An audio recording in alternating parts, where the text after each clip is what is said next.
So, tell me why I'm doing this again? Bonbon asked as she started winding another roll of gauze around Lyra's body. It was nightmare night, and the sun was just beginning to set.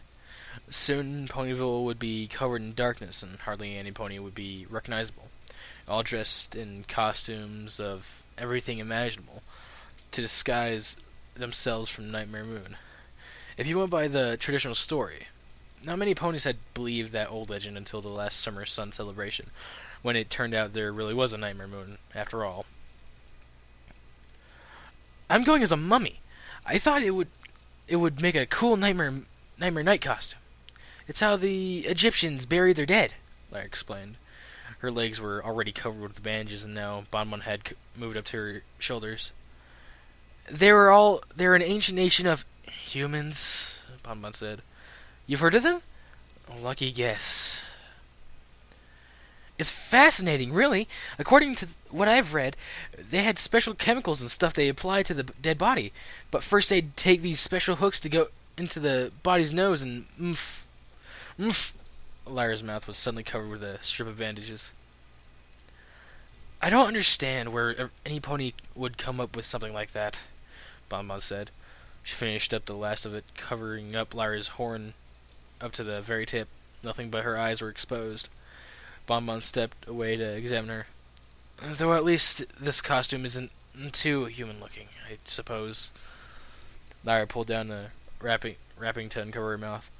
I did I did have a few other costume ideas lined up, but with the time we had left, this was the only thing that worked. I never did get those gloves made.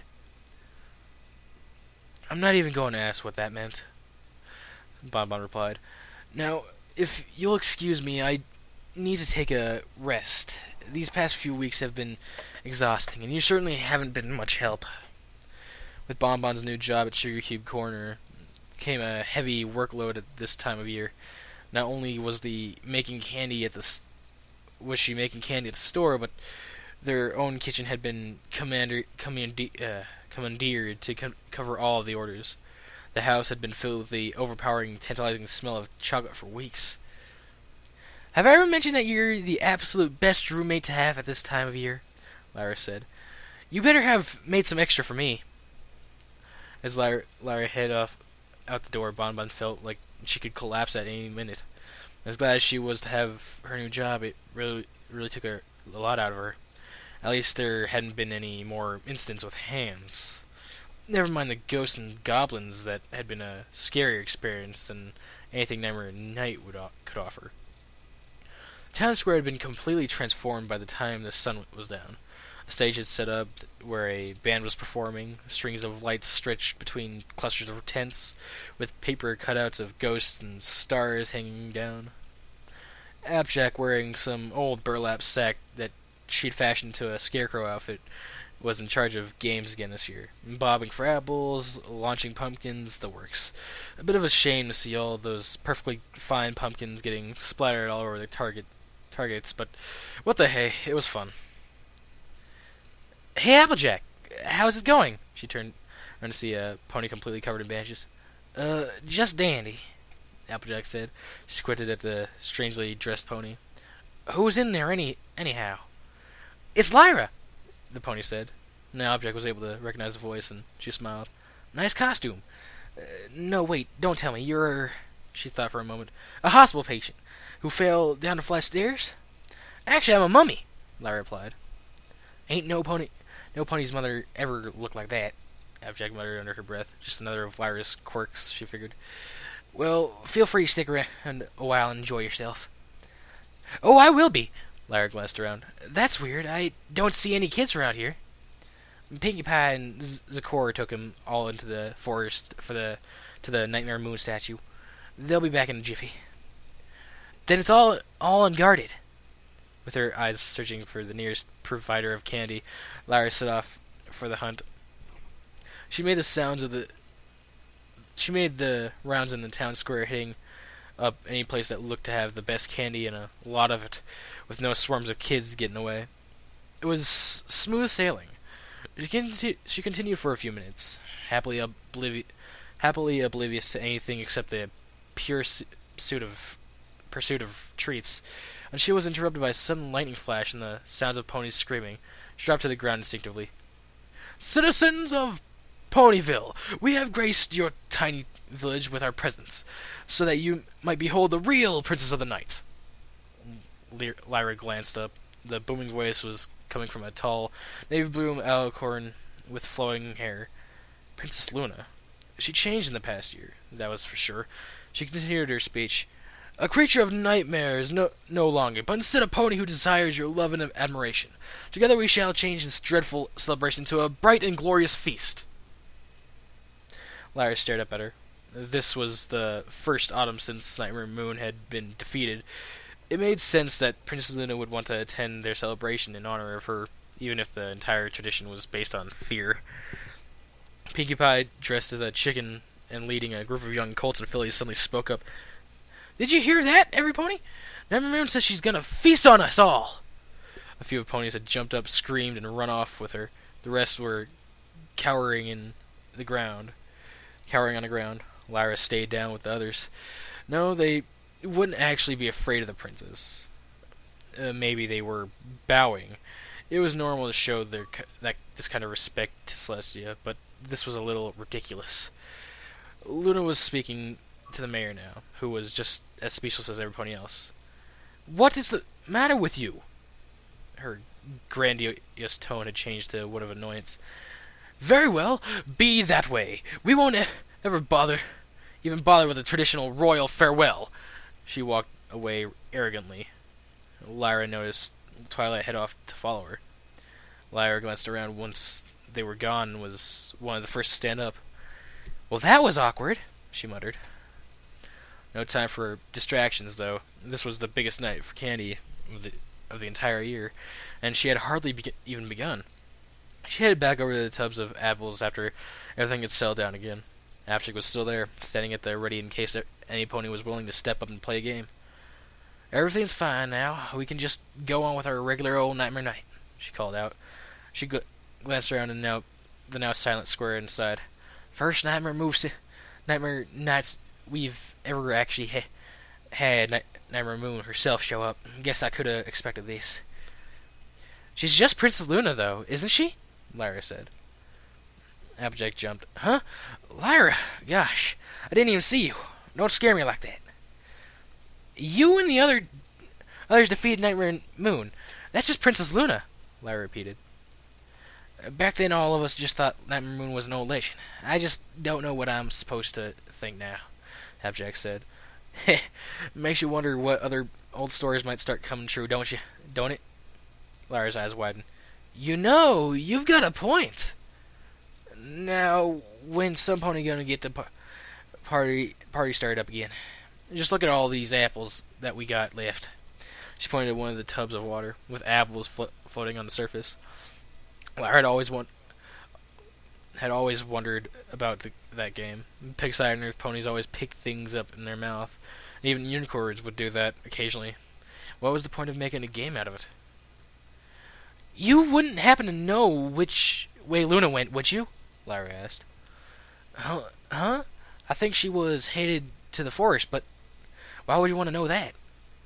She's one of the oldest ponies alive. It's been 1,000 years since she was even in Equestria. Who knows what kind of things she'd know about? I guess you got a point there, Applejack said. What do you want to talk to her about, though? Nightmare Night might be the older...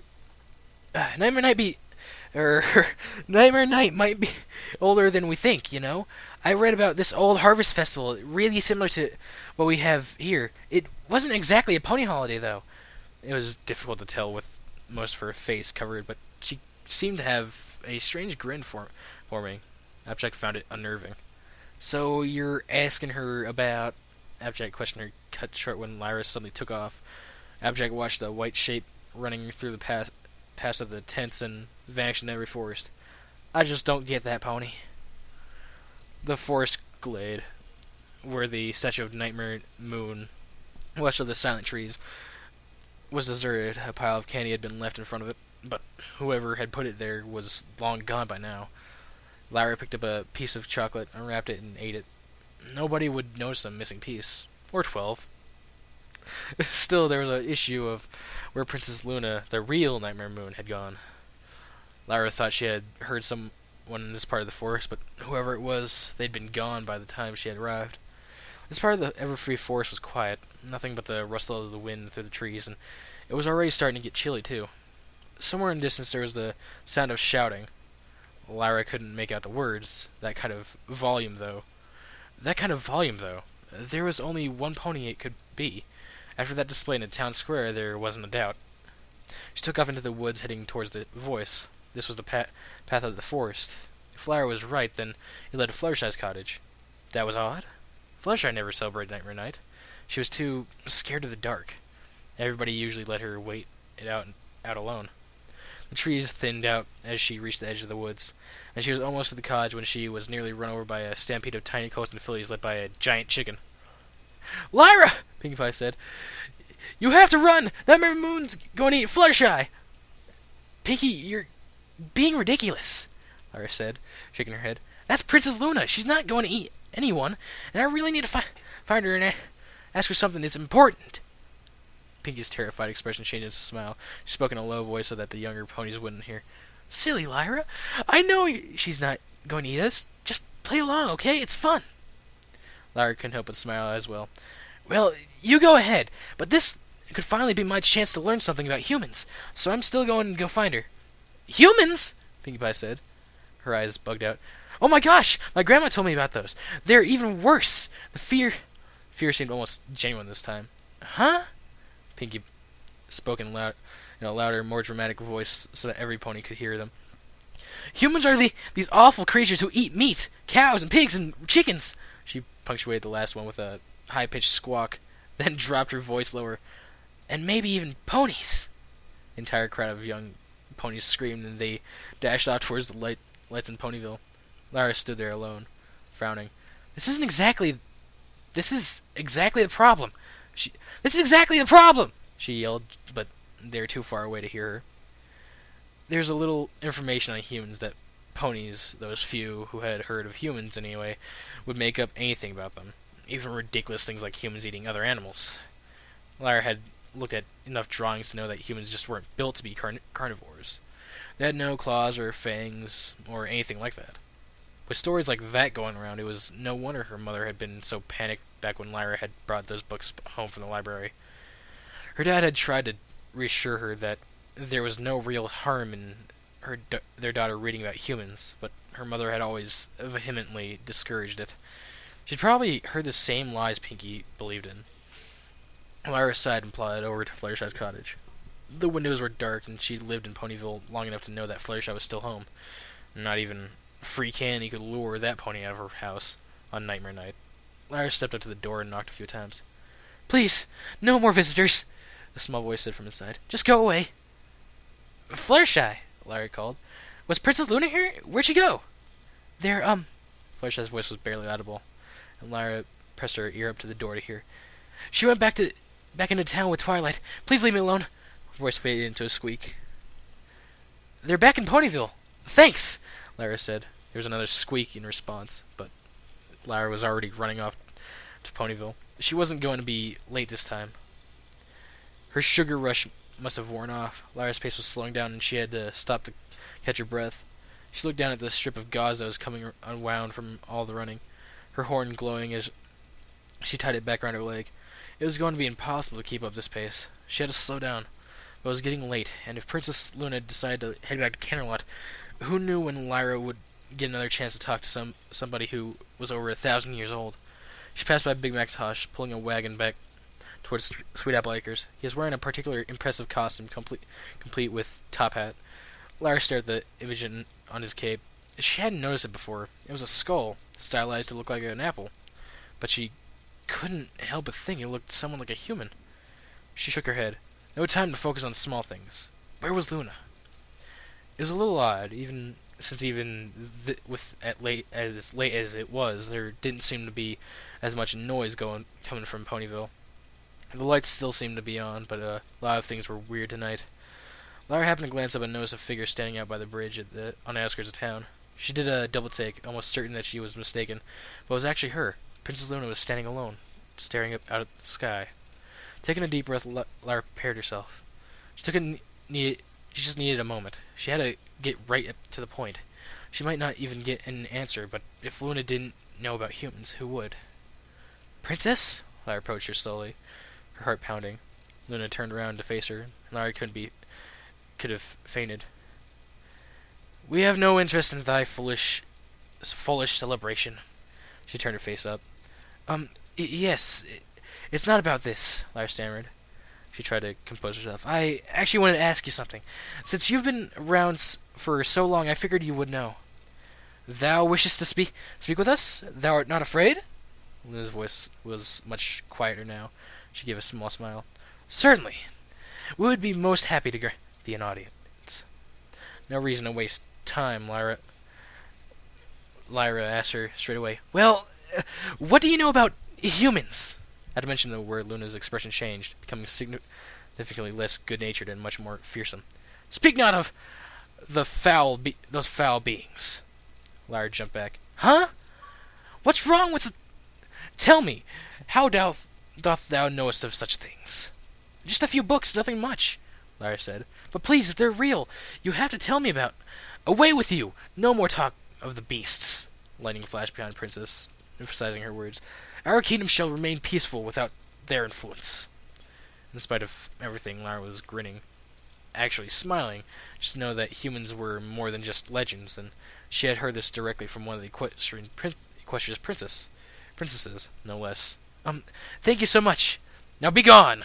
Her voice actually seemed to create a strong blast of wind. Lara did just that. She was running straight home, and hardly even noticed when she passed by Twilight Sparkle on the way there. This was the development she'd been waiting for. Bonbon! Bonbon, wake up! As Bonbon opened her eyes, she gave a start at the huge gold eyes staring right into hers. She didn't remember falling asleep on the couch, but the past few hectic days of finishing all these candy orders were a haze in her memory. Lyra, let me go back to sleep, Bonbon moaned. No, this is too important, Lyra said. She backed away from the couch, but she couldn't stop bouncing. You kept on telling me that humans didn't exist, just like everyone else always said. I'm really not in the mood for this, Bonbon stretched out, wondering if she could make the effort to go back to her bedroom where it's more comfortable. Princess Luna said they're real, Bonbon sat up. The princess? When did you meet her? She came to Ponyville for Nightmare Night. Long story, anyway. Anyway, she knows about humans. Princess Luna was here? Bonbon rubbed her eyes. Why would you ask her about humans? Luna's thousands of years old. If anyone knew about humans, I knew it would be her, and I was right. Lara clapped her hooves together. Then she stopped and frowned. Except she wouldn't tell me much. To be honest, she seemed kind of mad. You dragged the princess into your insane theories, and you got her mad at you, Bonbon said in a flat voice. You know, I definitely think she was mad, Lara repeated, stroking her chin. But they're not insane theories. Luna said that humans existed a long time ago in Equestria. Princess Luna, Bonbon repeated. She actually comes to Ponyville for a visit. Royalty in Ponyville, and all you care about are these humans and... She shook her head. Exactly how angry did you make her? In that costume, at least she would be able to identify you. But do I need to worry about the royal guards coming to our door? Lara turned her back. You're ignoring the most important part of this. Humans are real, or were, and there's something that the government doesn't want us to know about them. No, don't pull the government into this. I'd rather not have either of us get arrested. Already heading off to her study, Lyra just said, I need to write down exactly what Luna said before I forget that there could be clues. This is a huge development. Bonbon sighed and collapsed on the sofa again. No, there would have to be limits on how far Lyra would actually go with this. For tonight, there was no way Bonbon was going to argue with her, so she'd leave that for later. Within minutes, she was sleeping again and snoring.